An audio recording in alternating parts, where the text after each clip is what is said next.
Israel has blocked all food and humanitarian aid into Gaza and cut off electricity so that the last water desalination plant no longer functions. The Israeli military has seized half of the territory. Gaza is 25 miles long and 4 to 5 miles wide, and placed two-thirds of Gaza under displacement orders, rendered no-go zones, including the border town of Rafah, which is encircled by Israeli troops.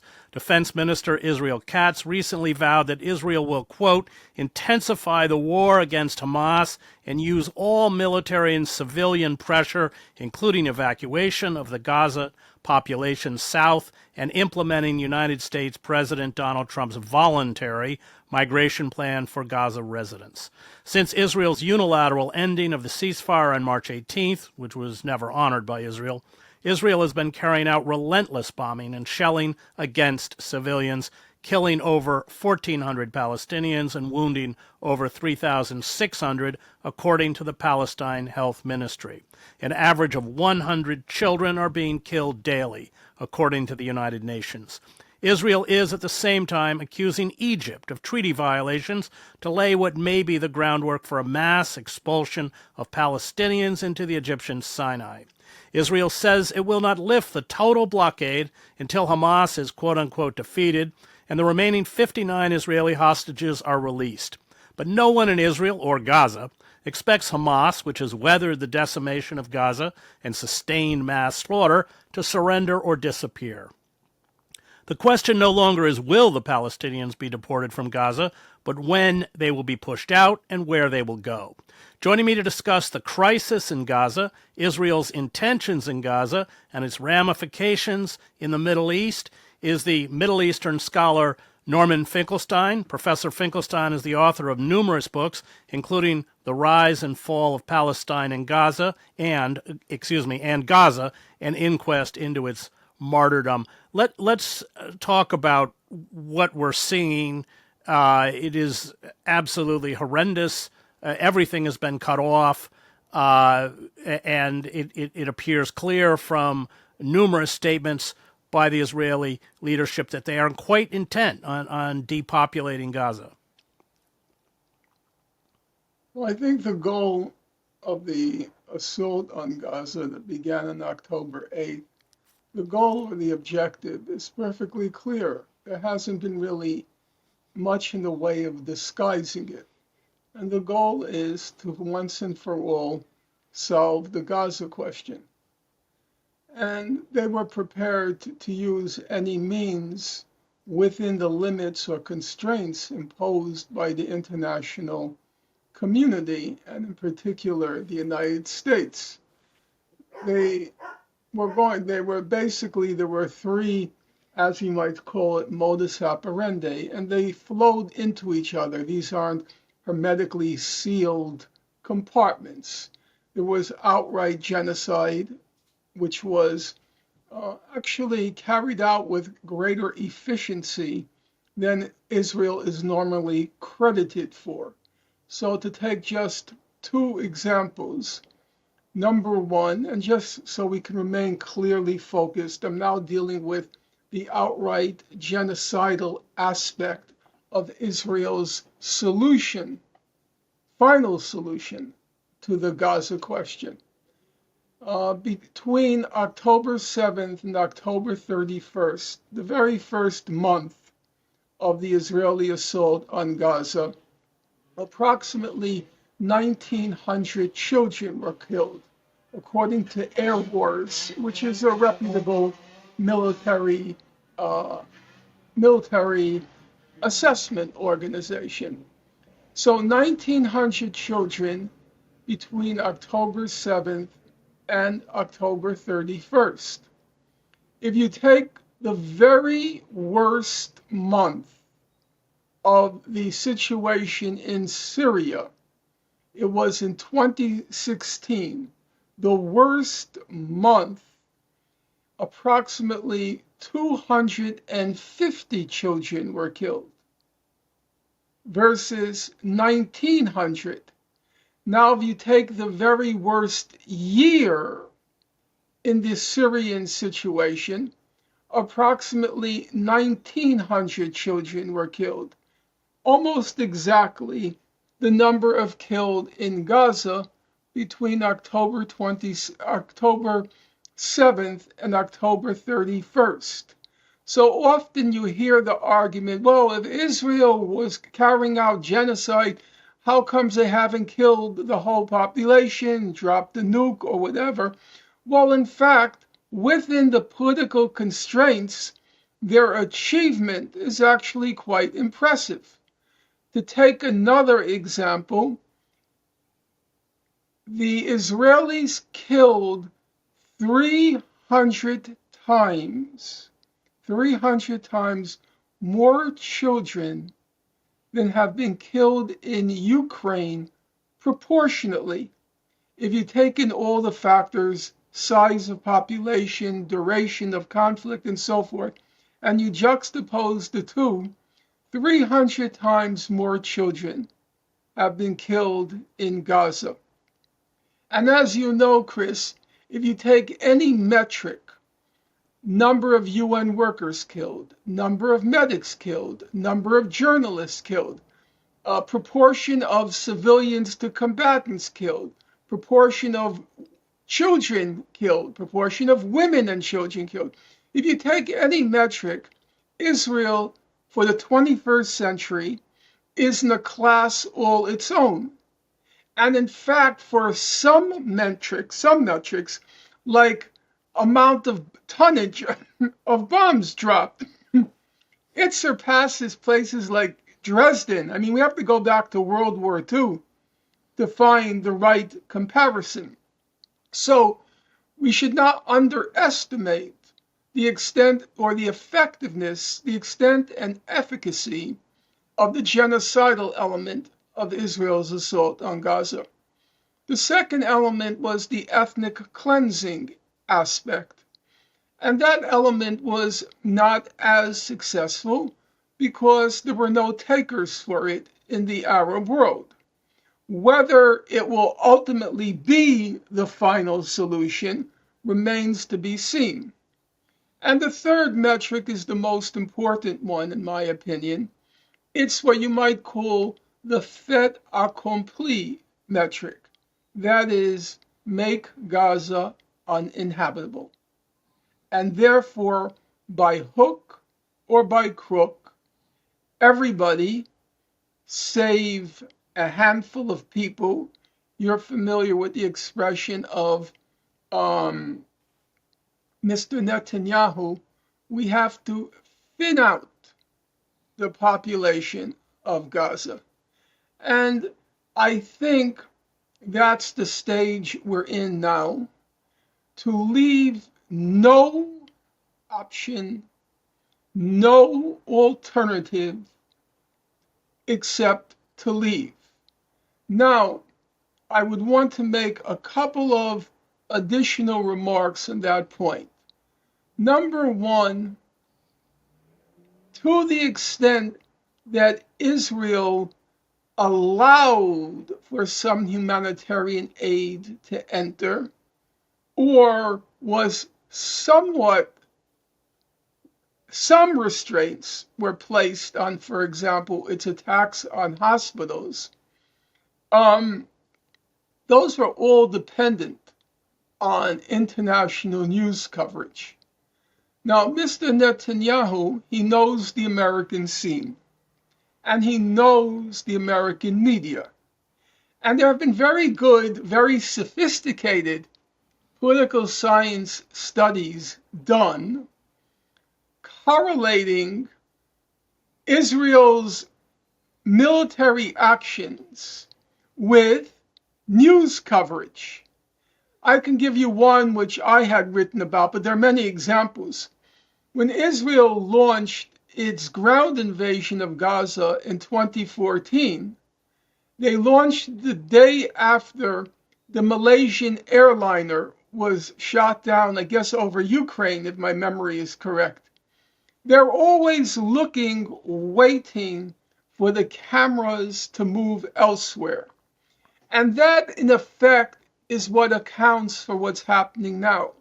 Because now it's kind of like a bacchanalia of genocide. I've stopped watching it. You probably know at this point more than me. But do you know why it's happening now? It's because all the newspapers, all the media is Trump, Trump, Trump, Trump, Trump, Trump, Trump. And the Israelis know it. This is their opportunity. When all the media is focused on Trump, it's not so much, incidentally, that he gave them the green light. That's not why what's happening. It's because the media stopped covering it. It's just Trump. And so it's an opportunity which I don't believe the Israelis will let pass. Right now, the aim is, one, to make Gaza uninhabitable, and two, to break the will of the people so that they will start screaming. You remember the famous line by Henry Kissinger during the Allende regime, we're going to make the economy scream. And now the Israelis, their goal, their objective is to make the Gazans scream so as to put the pressure on the Arab world to open the gates. But just bear in mind, you mentioned absolutely correctly, for now a month and a week, I guess it is, there's been no food, fuel, water, electricity admitted to Gaza. Now you must remember, that's exactly what Defense Minister Gallant said on the first week in October. We're not going to admit any food, fuel, water, electricity. The only reason they were forced to back away from that, they started to back away in October 15th. It was because of the international pressure, which then forced Biden and Blinken to tell Israel, you have to accommodate to some degree international opinion. It was the same order, and Biden and Blinken would have gone along with it were it not for the international coverage. Right now, there's no coverage, so they can do whatever they want. There are two aspects of this potential population transfer. One, the reports that both the United States and Israel has been speaking to Sudan, Somaliland, and Somalia. Somaliland is an offshoot which wants diplomatic recognition. All of these countries need money. The Sudan has said that they will not accept Palestinians. And the other factor is that you have Israeli officials now attacking Egypt for breaking the Camp David Accords by building military infrastructure and moving troops up into the northern Sinai. This is something the Egyptians deny. It's Israel that, of course, has broken the Camp David by now occupying that, the Philadelphia corridor, which is supposed to be demilitarized. But it does appear that, if we're watching this from the outside, that they are split as to where they're going to go. Are they going to be shipped to Africa? I'm not sure how they get there. I mean, Syria has also been completely destroyed. Israel has carried out numerous airstrikes against what's left of the Syrian military since the overthrow of Assad. But Gaza is not contiguous to Syria. They have to bust them there. Do you have any thoughts about? No. I never pretend to military type knowledge. What I would say is, I didn't disagree. I think, however, the wording is critical. Israel says it will not stop until Hamas is destroyed. I don't believe it has anything to do with Hamas. I know I'm a minority in that opinion. Okay, it's a marginal factor. But this is not about Hamas. This is about the final solution to Gaza. You know and I know, until every last Gazan is gone, Israel can keep saying we haven't destroyed Hamas. Right. Well, how can anyone prove whether or not Hamas has been defeated? There's no measure for that. There's no evidence for that. You could say, okay, the evidence would be when Israel stops taking casualties. Well, guess what? On average, Israel has taken one casualty a day in Gaza. So that's not a huge number. For 18 months, about 400 Israelis have been killed. So what is going to prove that Hamas has been defeated? I know what's going to prove it. When there's no one left in Gaza, that will be the proof. So even using this language as if setting up that we're going to use the standard of when Hamas is defeated, first of all, in my opinion, we can disagree on this. I don't think there was anything to defeat. There was no war in Gaza. It's been 18 months. 18 months. Can you name a battle? Has any reporter, any journalist reported a battle in Gaza? There's been no battles. There have been about one casualty a day. Probably half of those were friendly fire. So I think we just have to, in the course of what's been happening in Gaza, there were basically two paradigms, if I can use that big word, two paradigms. One paradigm was this is an Israel-Hamas war. And of course, the media ran with that because, well, it's a war and things happen in the war. And then there was a second paradigm. That was the South African paradigm. This is not a war. It's a genocide. And by calling it a war, you're effectively obfuscating the most critical aspect of what's happening. You'll forgive me for repeating myself if I've said it before to you, but I remember there was a famous book, well, you're old enough to remember, by Lucy Dawidowicz. It was called The War Against the Jews. Now, Lucy Dawidowicz was a complete moron. She was just a hack. Her book was awful. But there was a second paradigm. The second paradigm was by a serious historian. That was Raoul Hilberg, okay, sociologist. What did he call his magnum opus? He called it the destruction of European Jewry. It wasn't a war. It was a systematic destruction. And my mother, who was very sensitive to language, somehow she mastered English faster than I could, at a much faster pace than me. And she would always get indignant when anyone described as what she endured during World War II as a war. She would always say, and I'll just say it's a point of personal, if I might use the word, gratification, how over and over again my mother's insights were later validated by books I read by serious individuals. I could give you other examples if you're interested, but for the moment right now, my mother would say very emphatically, it was not a war. It was an extermination. We were like roaches. The exterminator shines the light on us here, we run there. Shines the light on us there, we run here. It was an extermination.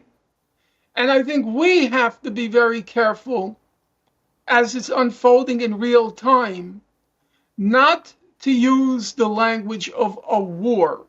Because once you start using that language, Israel wins 99% of the propaganda war. So I don't think people say I'm defeatist on this. I'm not defeatist. And of course, if there were a resistance, no one would be happier than me. But sometimes, in a tiny parcel of land, as you described it, the estimates are Israel has dropped more than 4 atomic bombs. The idea of a resistance in that situation, if you read the descriptions, before any of the Israeli troops move a centimeter, they obliterate everything ahead of them, everything to the side of them, everything is obliterated. How in those circumstances can you realistically speak about a resistance?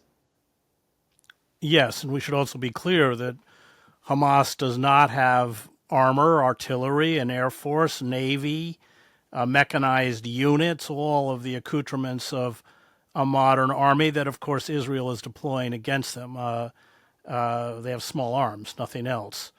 I want to ask, what are there any impediments that you can foresee that would stop Israel from depopulating Gaza? Any external impediments? Obviously, there are none internally in Israel. Look, I think about that every day. I really do. You're looking for that magic bullet. You're looking for that miracle. I don't see it. I had some hope for a period in the student encampments, and they were spreading with an unusual rapidity or celerity, and they were spreading around the world. And having memories of the 1960s, you see a potential there. I was surprised at the ease with which they were crushed. But on the other hand, it has to be borne in mind the price was very high that the students were expected to pay. First of all, the encampments began at the elite universities, where tuitions are in the stratosphere. So if you get expelled, you're losing $80,000 in tuition. Then the encampments, I'm not saying the broad support, but the encampments, which were the concentration of support, in most schools, even places like MIT, they were overwhelmingly non-white. And I would say preponderantly, they were foreigners. And so they were even a higher price, which is expulsion plus deportation. And that was already looming in the spring. So when you consider the ruthlessness with which they were crushed, I guess it's not altogether a surprise that when the new semester began this year, they had already vanished from sight. There were some internecine struggles, but that always happens when you lose masses of people. The ultras take over, and it always gets a little bit squalid, but I don't think it was the main factor. The main factor was brute force or force majeure that was exerted on them. And then, at some points during the actual conflict, there was hope with the Hezbollah that they could escalate the price Israel would pay. That didn't happen. Then people began to hope against hope that the Houthis can turn the tide. That didn't happen. And as you could see from my recital, it became progressively more desperate, the search for that magic bullet. There was some hope from the International Court of Justice, which in general acquitted itself with honor when you consider the failure everywhere else. The fact that the judges in their overwhelming majority stood firm. And I think they did the best they could under the circumstances. It wasn't enough, but there was nothing to stop the killing machine. And once Trump was elected, I think it's incorrect to say it was because he gave the green light. It was because the cameras were gone. Mm-hmm. If you open up the homepage of the New York Times, which I'm sure you do, it's just Trump, Trump, Trump, Trump, line 2, Trump, Trump, Trump, Trump, line 3. That's all they needed. That's all Israel needed. And now we can get on with the business. You remember when Gallant first gave the order, no food, fuel, water, electricity, that evoked an outcry. And they were forced to retreat by October 15th. And then there was a fuller retreat later, I think by October 27th, if my memory is right. This time they weren't forced to retreat. I want to ask about the press, because the New York Times ran a story on Monday about the universities, and the way they characterized the protests was that they harassed Jewish students. I don't believe any Jewish students that I know of were arrested. I don't think any were beaten. I don't think any were sent to the hospital by being sprayed with a chemical on the steps of Low Library. But the press really laid the groundwork for what's happening by mischaracterizing these encampments as essentially, dens of Hamas supporters and anti-Semites. I know you were in the encampments, as was I. It was completely untrue. Well, now there is a new game being played that all the assault, this brazen, outrageous assault on academic freedom began with Mr. Trump. And so a large part of what happened is being deposited in George Orwell's memory hole. It didn't begin with Trump. We all have clear memories. They haven't yet been rinsed clean by the powers that be. They began when the Jewish supremacist billionaire class decided to do their share for the cause, and they saw their share. Already some of the Jewish supremacist billionaires had done their share, like Sheryl Sandberg.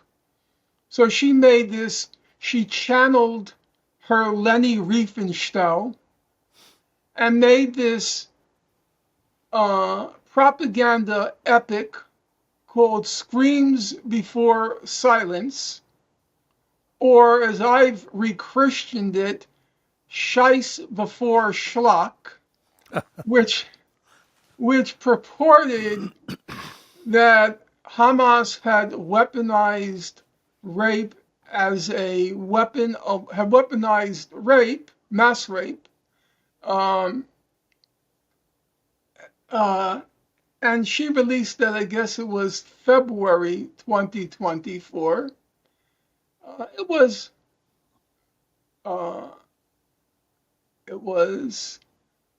like Birth of a Nation. If she was channeling Leni Riefenstahl, because Sheryl Sandberg is a feminist, its precursor in the U.S. was Birth of a Nation.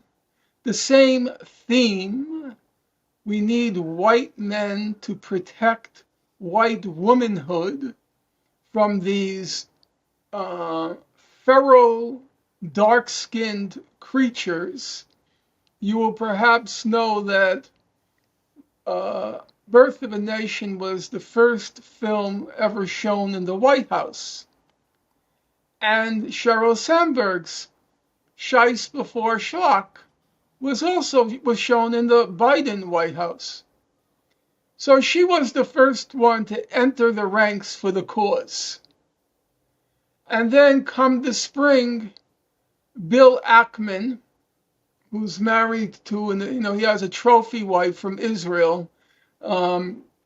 She was in the Israeli Air Force. Barry Sternlicht at Brown University, Robert Kraft at Columbia University, they reached for the blackmail weapon.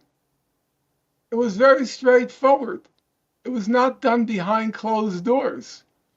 Either you crush the encampments, or you're not getting our alumni money. And then began a saga which is unprecedented in American history. We've had repressive eras, for sure.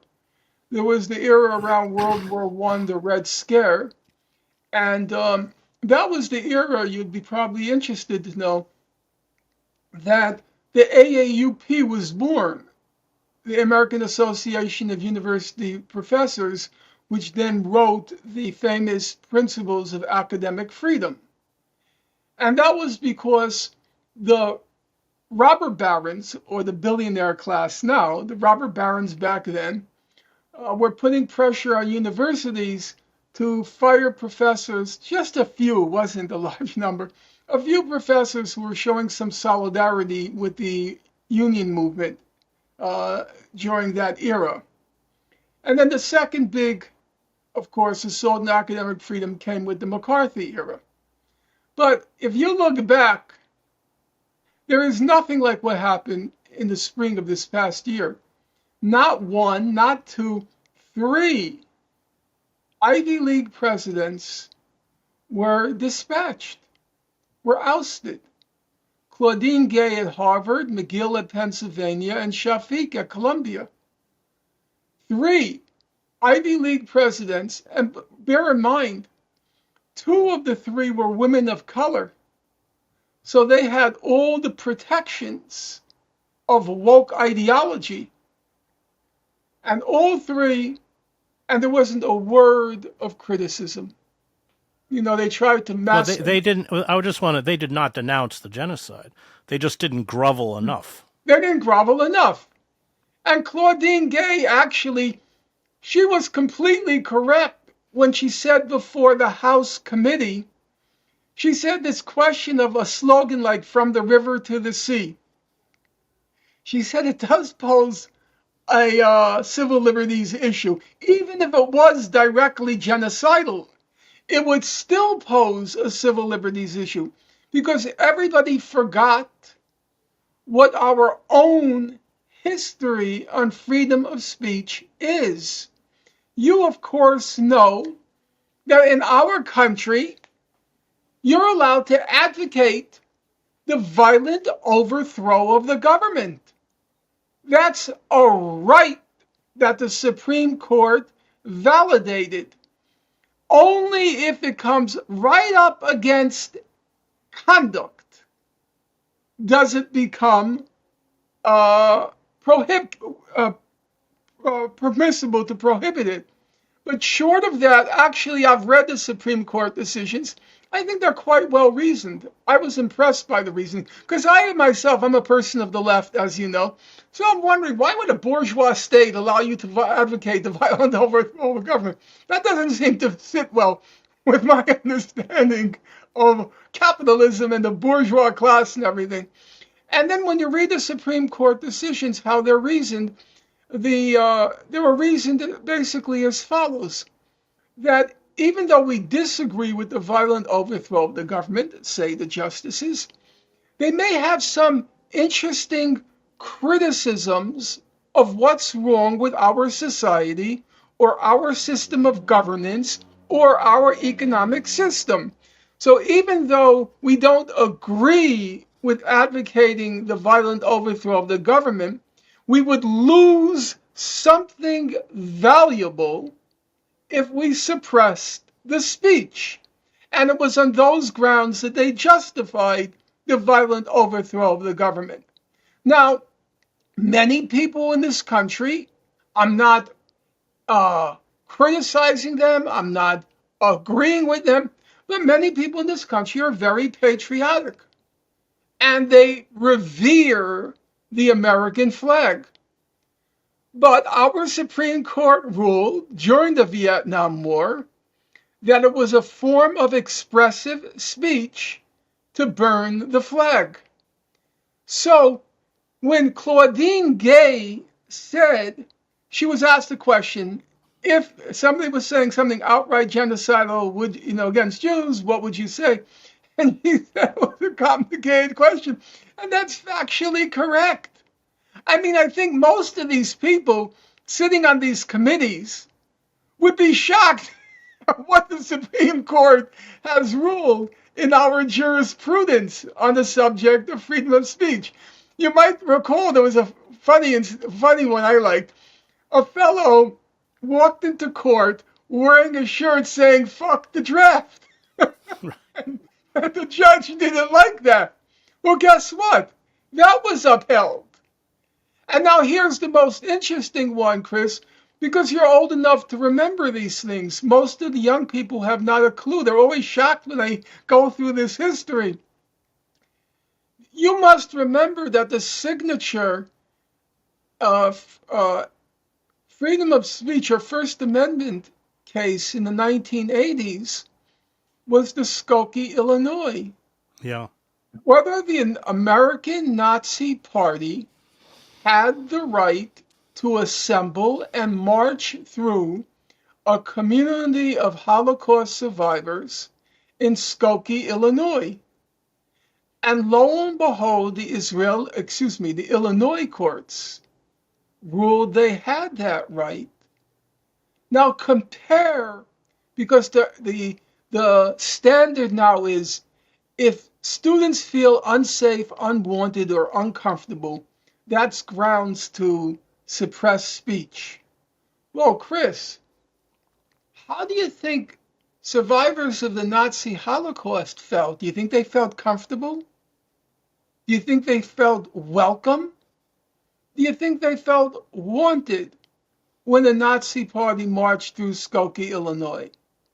But our court said that was protected speech.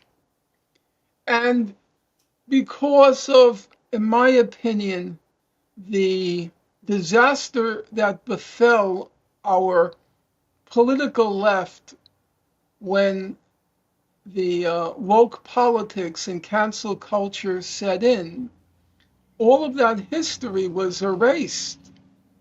And so it was easy. It was handing it to the other side in a silver platter for the Jewish billionaire class to say, we're withholding our monies because Jewish students feel unsafe, unwanted, and unwelcome and uncomfortable, however you want to put it. So the reality, I speak honestly. I'm not afraid of the truth. I have a wonderful friend. She lives out in North Carolina. She went for a solidarity with the Palestinians event, I guess a couple of days ago. And she wrote me and she said they were chanting the from the river to the sea, Palestine will be free. And she said, frankly, I didn't feel comfortable with it. And I don't like that slogan. I've said that on many occasions. I don't like that slogan. But on the other hand, there are a lot of slogans I don't like, and I have to learn to live with them. Of course, if it comes from quote unquote my people, my comrades and so forth, I try to reason and explain why I think it's a wrong slogan. But people have that right. That right is protected. And therefore, if you felt unwelcome, uncomfortable, unwanted, it's too bad. Well, it's also, Norm, this isn't about anti-Semitism. I think, It has nothing to do with it anti-Semitism. has to do with shutting down the left and deforming universities into centers that cater to the power structure completely, including taking departments at Columbia and putting them, which is just something out of fascist Germany, putting them under government control. Yeah. Look, Chris, I want to, we're both roughly of the same age cohort, and I want to have a serious conversation about this. I am against any government intervention or interference. I have come to accept the principles of academic freedom, even as they never protected me. But I still accept the principles as correct. Your peers are the only individuals competent to judge your competence in your discipline. We don't let arbitrary people decide who teaches physics. We don't let them decide who teaches chemistry, biology, mathematics, on the basic principle that only your peers possess that kind of competence. And on reflection, that seems to me a perfectly sensible uh, standard. So I am, even though I didn't benefit from that protection, actually, I think my peers were the first ones who would judge me not competent. Uh, as against the general population, I would probably do better Well, with a roll of I the just dice. want to interject because your peers recommended you for tenure at DePaul, and Yeah, then it was in that's overturning totally procedural correct. procedures because of pressure from Dershowitz and You're all of these. totally Yeah. correct, and I should, and my occasional bitterness, I shouldn't lose sight of that fact. So the fact is, you are correct, and I'm never afraid to say I'm wrong. The academic freedom held up for me. That's correct, except at a level where it was outside interference. So I'm against any outside interference. But having said that, there was a problem in the humanities. There was a problem in the liberal arts. There was a problem with people carrying on with very exiguous intellectual capacity, carrying on like apparatchiks. Now, I would challenge you, maybe for a future conversation. Choose a university at random. Choose any university at random, and go look at its course offerings in English department. Look at the course offerings. First of It's all, all it's all textual criticism. It's Derrida and all this it's stuff. textual criticism, but also in the course offerings, not in comparative lit, but just in English. Where once upon a time you read Shakespeare and you read Dickens and you read Austen and you read and you read. Now, if I were to tell you what you read, I would get accused of uh, any manner of sin. So I'm not going to even name the titles. You go and look. You know, I had this conversation a few days ago with Brianna Joy Gray because it irks me that the same liberal elites who champion this woke culture, they send their kids to schools where they read the classics.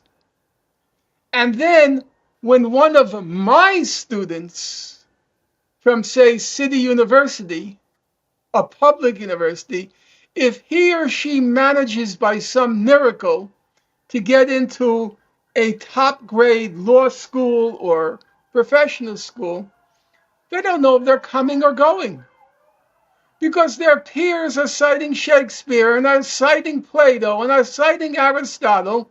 And I won't tell you what they read in my college. I know this for a fact because I've mentored several students who I tried to steer on a firm foundation because they're very bright and they're going places. And we go through the course catalogs together. In my time, and it's not that long ago, it's long ago, but not that long ago, in 100 level courses in English, it would be Shakespeare's histories, Shakespeare's tragedies, Shakespeare's comedies, 3 different courses. Histories, that was 100 level. And then, of course, it becomes more sophisticated, 200 and 300 level. Now, in a choice of as many as 100 courses, you might get one course in Shakespeare, maybe one. One. British literature, one course, a survey course out of 100. So you're thinking, well, then what are the other 99? Well, I say, Chris Hedges, brace yourself. Brace yourself. So why do I say all this? They need a house cleaning. They do. I want it come from inside. But Trump and company, it was served to them on a silver platter. because nobody likes those classes. I talk to the students. You can't disagree. There's a party line. And woe to you if you are a male and you're taking a course that includes female authors. No, I'm serious. You can't open your mouth. No, I know. I'm with you that. And I spent 8 years in a university, and that's all I did, including Greek and Latin. I know at Princeton they've banned Richard Wright. Black Boy Oh is one boy. of the great works of 20th century literature.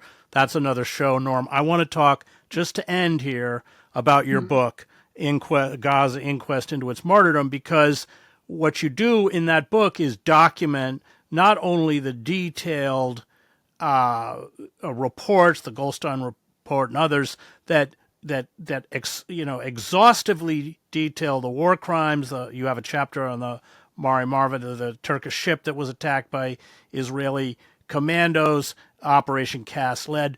And so all of this stuff was documented. All of these were, including, of course, Lebanon, the Israeli incursion into Lebanon, the bombing of West Beirut, et cetera, et cetera. It's all been documented and has had no effect.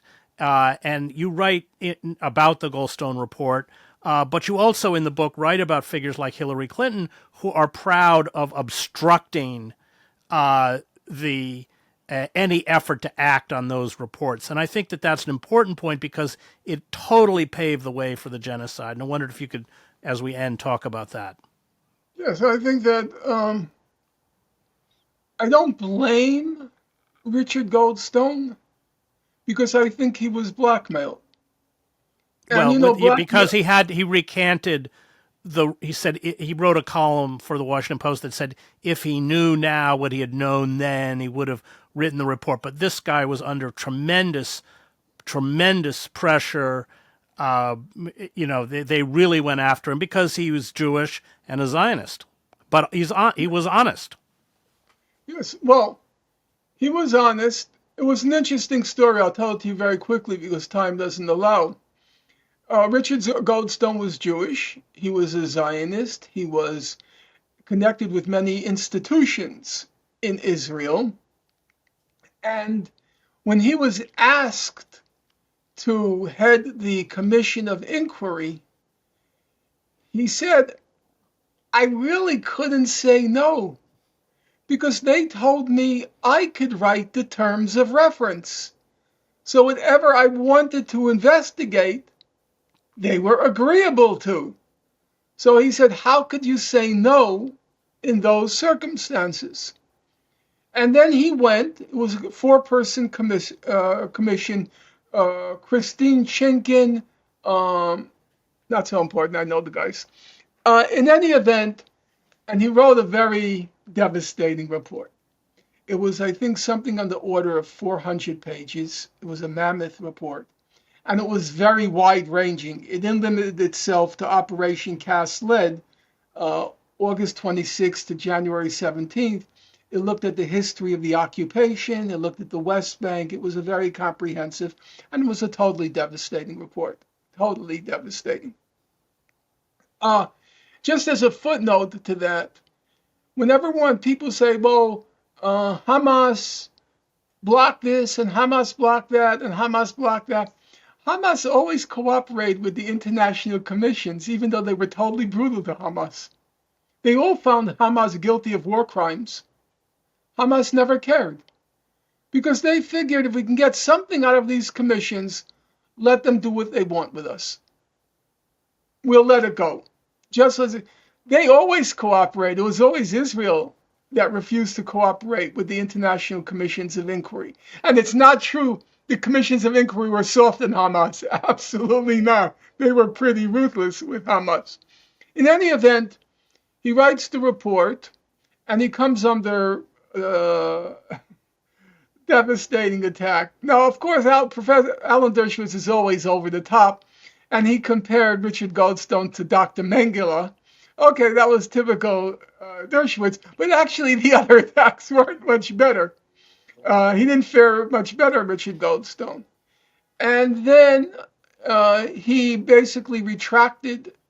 that report on April 1st, 2011, initially I thought it was an April Fool's joke. I couldn't believe it. I had written a lot on Goldstone at that point, and I read the report at least 4 or 5 times because it was a gold mine.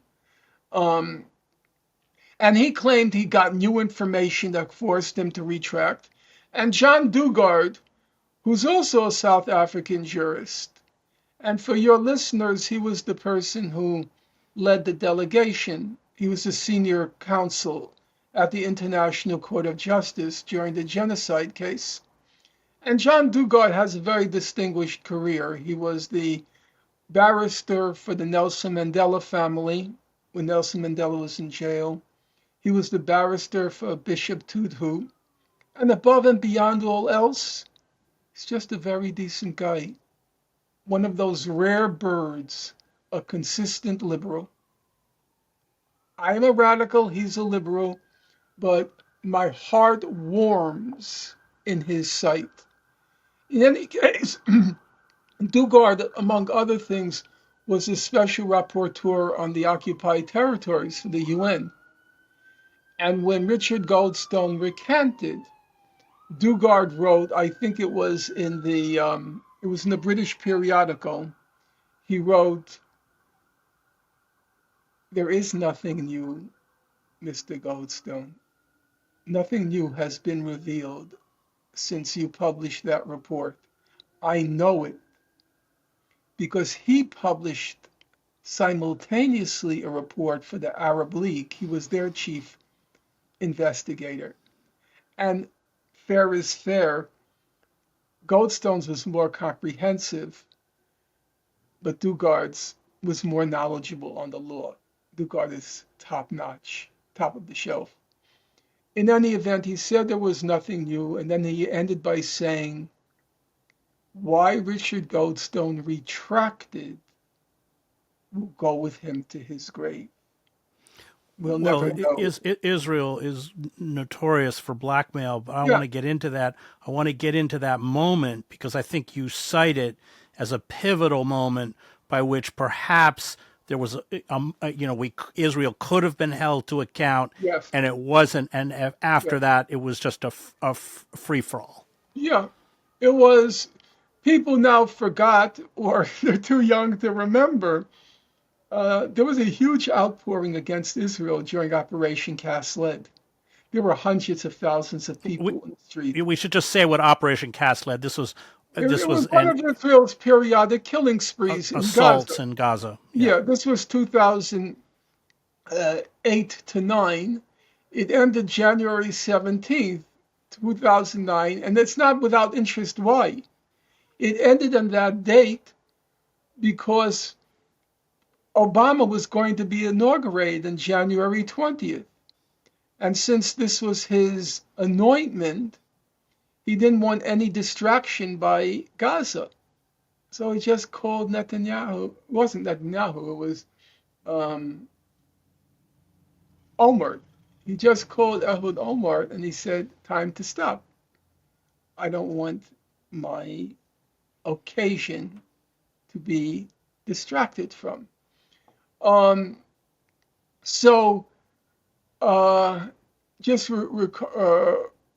My train of thought just went.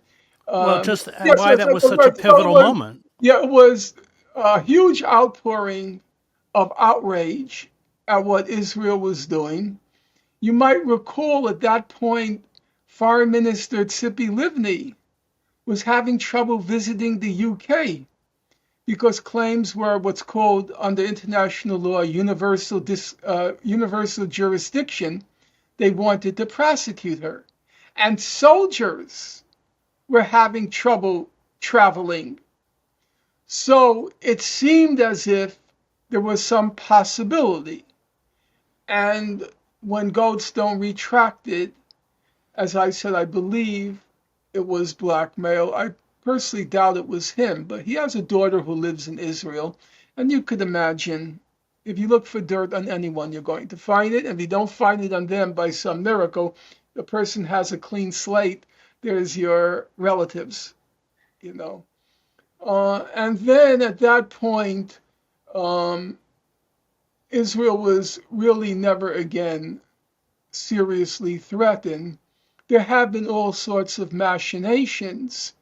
I believe that the former chief prosecutor of the International Criminal Court, the ICC, Fatou Bensouda, I believe she was blackmailed by Israel. I wrote a book on that subject, which sold fewer copies than the fingers on your right hand. And the ones that I sold were the ones that I purchased. So it was a closed circle. I believe the current vice president of the International Court of Justice, Julia Sabatindi, I believe she's being blackmailed by Israel.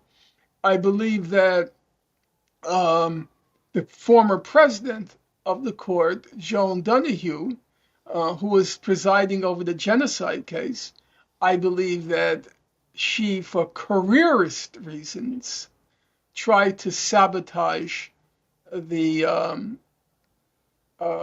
ICJ ruling on a plausible genocide in Gaza. So there's still a lot of dirt. It's the subject of a forthcoming book of mine entitled Gaza's Gravediggers, an inquiry into Gaza's Gravediggers, an inquiry into, my memory. I've not been sleeping for weeks. I've just been nonstop working. And I'm nonstop working on the book that I, an inquiry into something in high places.